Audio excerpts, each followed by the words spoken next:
বর্ষা আপার সাথে আমার খুব বেশি দিনের পরিচয় না। যখন ওনার এই যে বিয়ে হলো কিছুদিন আগে, তো ওইটা মিডিয়াতে আমি দেখলাম, দেখে তা আমি কিন্তু খুব আনন্দিত হলাম, ভালো লাগলো যে দেখলাম যে ওনার আগের লাইফে অনেক প্রবলেম গেছে, ওনাকে অ্যাসিড দিয়ে করা হয়েছে। তারপরে সবাই আসলে চায় একটি সুন্দর স্বাভাবিক সহজ জীবন।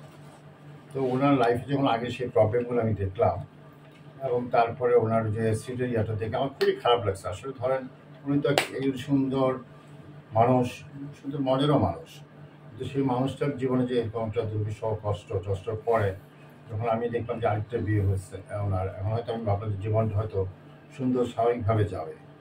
এবং কিছুদিন আগে ওনার সাথে আমার দেখা হলো একটা শপিং মলে। তখন ওনার মাঝে আমি সে মানে যে একটা আনন্দ উচ্ছ্বাস সেটা আমি দেখি নাই, তার কাছে হয়তো কোনো কারণে হতে পারে। তারপরে যখন আবার মিডিয়াতে এগুলো দেখলাম যে উনি ওনার হাত কেটে গেছে, নানান প্রবলেম, তখন আমার খুব কষ্ট হয়েছে যে একটা মেয়ে মানুষ এত স্ট্রাগল করলো লাইফে, আবারও একটা ঝামেলায় পড়ে গেল। তো আমার ওয়াইফও মানে এটা খুব কষ্ট পাইছে, কারণ সে একটা মেয়ে দেখে। তো আমি ভাবলাম যে এটা যে সম্পূর্ণ মানবিক কারণে যে ওনার পাশে একটু যাই, সহানুভূতি দেখাই, মানবিক কারণে আসছে এখানে। আচ্ছা, আমরা একটু কোনো উদ্দেশ্য এখানে আপনার কাছ থেকে একটু জানতে চাচ্ছি যে আসলে দেখা গেছে আপনাদের সাথে বেশি দিন মোস্তাফিজের পরিচয় নেই, কিন্তু হঠাৎ করে তার বাসায় চলে আসলেন, মানে এর কারণটা কি? কোনো উদ্দেশ্য আছে নাকি? না, কোনো উদ্দেশ্য নেই আসলে। বর্ষাপুর লাইফ আগে থেকে একটু একটু দেখতাম, ভালো লাগতো। মানে সে এইরকম একটা অবস্থায় থেকেও যে একজন মেয়ে হয়ে এত অনুপ্রেরণা দিত সব মেয়েদেরকে, যে না এই অবস্থা থেকে আসলে উঠে আসা যায়, নিজের যোগ্যতায় নিজের পায়ে দাঁড়ানো যায়। তো এই জিনিসগুলো মাঝে মাঝেই দেখতাম, ভালো লাগতো। তারপর চায়না মার্টের কতগুলো লাইফ ছিল, দেখতাম ভালো লাগতো। তো হুট করে যে এরকম একটা কাহিনী হয়ে যাবে, এটা আসলে তো আমাদের কারোই মানে আমরা কেউ এটা চিন্তা করতে পারি নাই। তো মানে খুব খারাপ লেগেছে আসলে, একজন মেয়ে হয়ে আর একজন মেয়েকে যে সহানুভূতি জানানোটা, এই জন্যই আসলে আপুর কাছে আসা, আপুকে দেখতে আসা। আচ্ছা, এই যে আপনার দৃষ্টিতে কি মনে হয় যে বর্ষা আপু কি তার বিশ্বাসের জায়গা থেকে কি প্রতারিত হয়েছে কিনা, বা আসলে কি মানে এই বিষয়টা যদি বলেন নাকি সে বিশ্বাস অ্যাকচুয়ালি আমি বলি, ধরেন ওনাদের মাঝে কি হয়েছে এটা ওনারা ভালো বলতে পারবে, বুঝছেন না? কারণ ওই প্রক্রিয়া আমরা ছিলাম না। তো আমরা মানে মিডিয়াতে বা ওনার লাইভ বা ওই যে নাসিরুল লাইভ একটা আমি শুনছি, বুঝছেন না? তো এক একজন এক এক কথা বলে। তো উনি যেটা আমরা দেখতে পেয়েছি যে উনি নিজেই বলছে, যেটা ওনার বক্তব্য যে উনি প্রতারিত হয়েছে, এটা ওনার বক্তব্য যে আমি এভাবে ওনাকে টর্চার করা হয়েছে।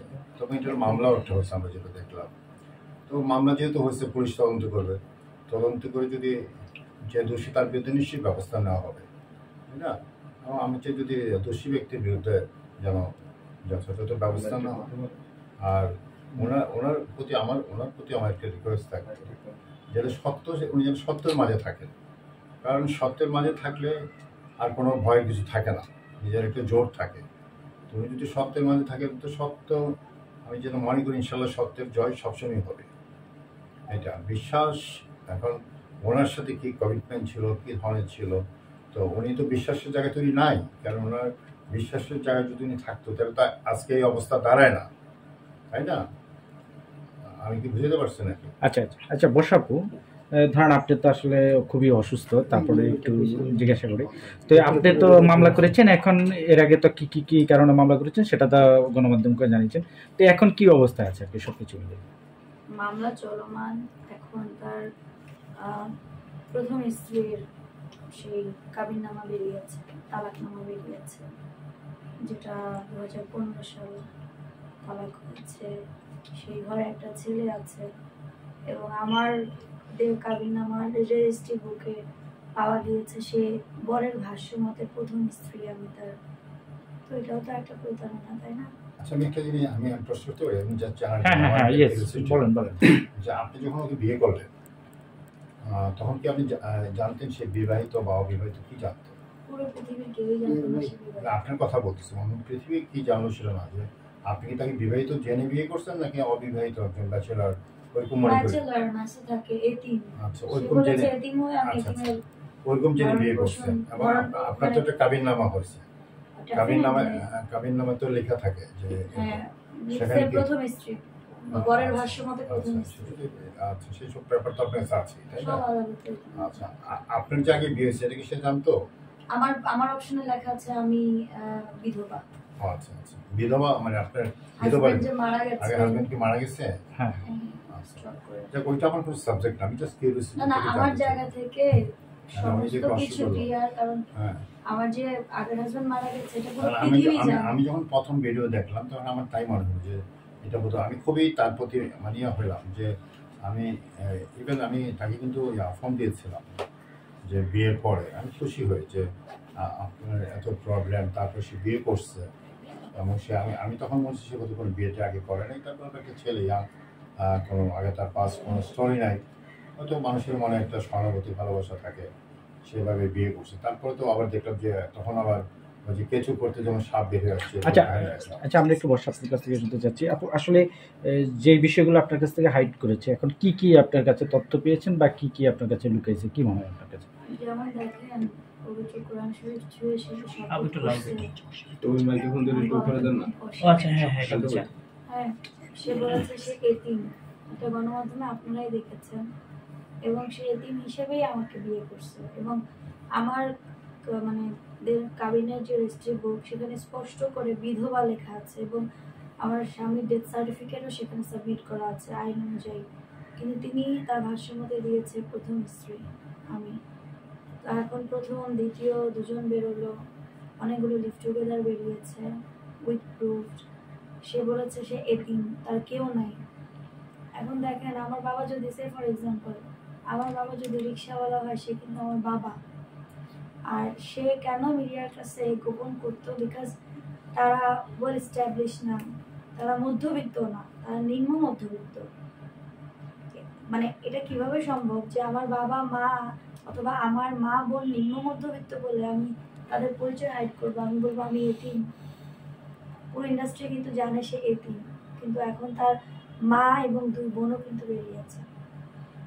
এবং মা দুই বোন গিয়ে প্রথম স্ত্রীর বাসায় থ্রেডও দিয়ে এসছে যে ছেলেকে নিয়ে যাবে। তখন বলছে আপনারা কিভাবে ছেলেকে নাম দেখবো, এত বছর আসেন না, এখন আসছেন ছেলেকে নিতে।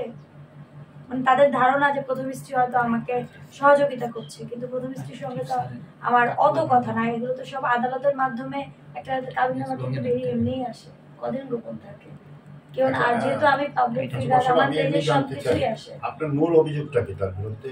অভিযোগ আছে না, মূল যে অভিযোগ মানুষ যেটা বলছে ভাইয়া যে আমি টাকার জন্য করছি। আল্লাহর অশেষ রহমতে আমার যা আছে, আমি ওয়েল স্ট্যাবলিশ আলহামদুলিল্লাহ। আমি একমাত্র আমার সংসার উপার্জনকারী। আমার বাবা স্ট্রোক করেছে, পুরান ঢাকায় আমাদের যে বাড়ি ঘর যাই আছে না কেন, আমার যে ফ্যামিলি বিলং করি আমি আলহামদুলিল্লাহ, আমাদের বাচ্চা নিয়ে আমি বলছি। তো সবাই বলছে দেনমোহর দেনমোহর দেনমোহর, কাবিনের ব্যবসা। তো আমি খুব অবাক হচ্ছি, আমার তো ভাই স্বামীটা মারা গেছে, কিভাবে আমি কাবিনের ব্যবসা করলাম? 38 দিনের আমার ছেলেটাকে রেখে আমার দ্বিতীয় স্বামী মারা গেল। প্রথম স্বামী জারার আব্বু, তার সাথে বরাবরই হয়নি, আমি নিজে ছেড়ে দিছি। এবং ইভেন তো কোনো মামলাও করি নাই, কাবিনের টাকাও চাইনি, লাগবে না, মাফ করে দিছি। সে যে কোরআন ছিল, প্রথমটা কারণ ছিল 15 লাখ। তো সে যে ওটা তো 2015 সালে, তো সে যে ক্লেম করছিল যে আমি মামলা দিয়ে বেড়াই, এটাও বলছে। কোরআন সে কিভাবে এত মিথ্যে বলছে আমি জানি না। আগের যে হাজবেন্ড ওদের কারণে কোনো মামলা দিয়েছিলেন নাকি না? কোনো মামলা না। আচ্ছা, আর জিনিস আমি তার যেটা লাইভে দেখলাম, সে বলেছে 1.5 লক্ষ টাকা দিচ্ছে আপনাকে বিয়ের পর। বিয়ের শপিং এ 1.5 লক্ষ টাকা দিচ্ছে কি সত্য?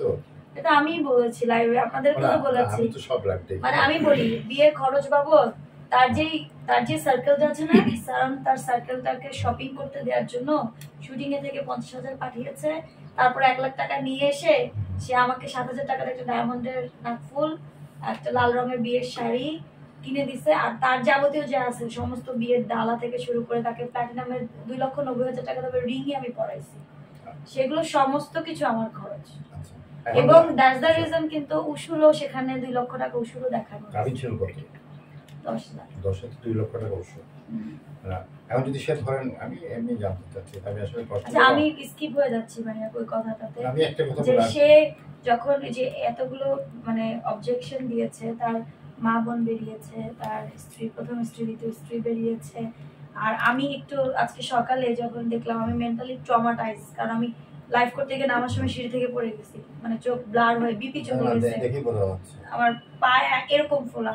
তো আমি পরে একদম স্ট্যাটাস দিছি যে আমি ওর কাছ থেকে 1 টাকাও দেনমোহর নিব না, এটা নিব আমি হাসরের ময়দানে। 1 টাকাও দেনমোহর নিব না, এটা নিব আমি হাসরের ময়দানে, গণমাধ্যমে বলছি। তবে আমার সঙ্গে যে ধরনের মানসিক শারীরিক নির্যাতন করা হয়েছে, এটার একটা একটা করে হিসেব ওকে দিতে হবে, এবং এটার সর্বোচ্চ শাস্তি আদালতে আমি যাবো। এটার জন্য আদালতে আপনারা দেখছেন যে আমি কালকে পা ভাঙা নিয়েও গেছি, আমি এর জন্য প্রতিদিন যাব। কিন্তু ওর যেই পাস্টগুলো আসতেছে ওগুলো আমাকে ট্রমাটাইজ করে দিচ্ছে। যেই ছেলে বলতে পারে যে আমার প্রথম স্ত্রীর সাথে সংসার হয়েছে 7 দিন, তুমি আমার সব, সেই ছেলের এখন এগুলো বের হচ্ছে অ্যাজ এ ওয়াইফ। আমি তো কোনো কিছু গোপন করিনি। আপু, তার সাথে তো আপনি কি অফিসিয়ালি ডিভোর্স হয়ে গেছে? না, অফিসিয়াল এখন ডিভোর্স হয় নাই। সে যদি আমার কারণে এসে যে সরি বলে, ক্ষমা চায়, তাহলে কি ক্ষমা করবে?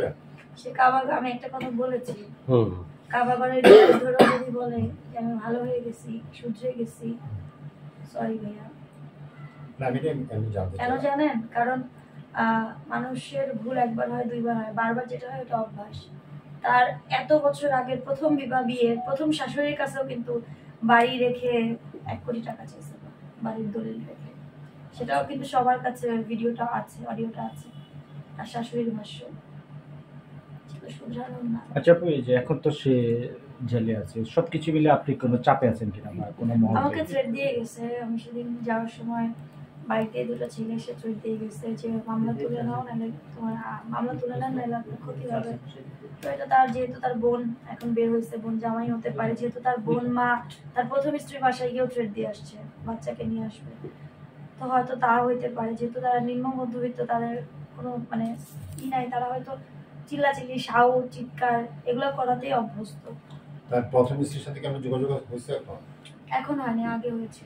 যখন জানতে পারি বিষয়টা, তখন আমি মেনে নেই যে ঠিক আছে, আমার তো আমি বিধবা মানুষ, আমার 2টো বাচ্চার বাবা যদি হয়, ঠিক আছে, ওর একটা বাচ্চা, ডিভোর্সিত হয়ে গেছে।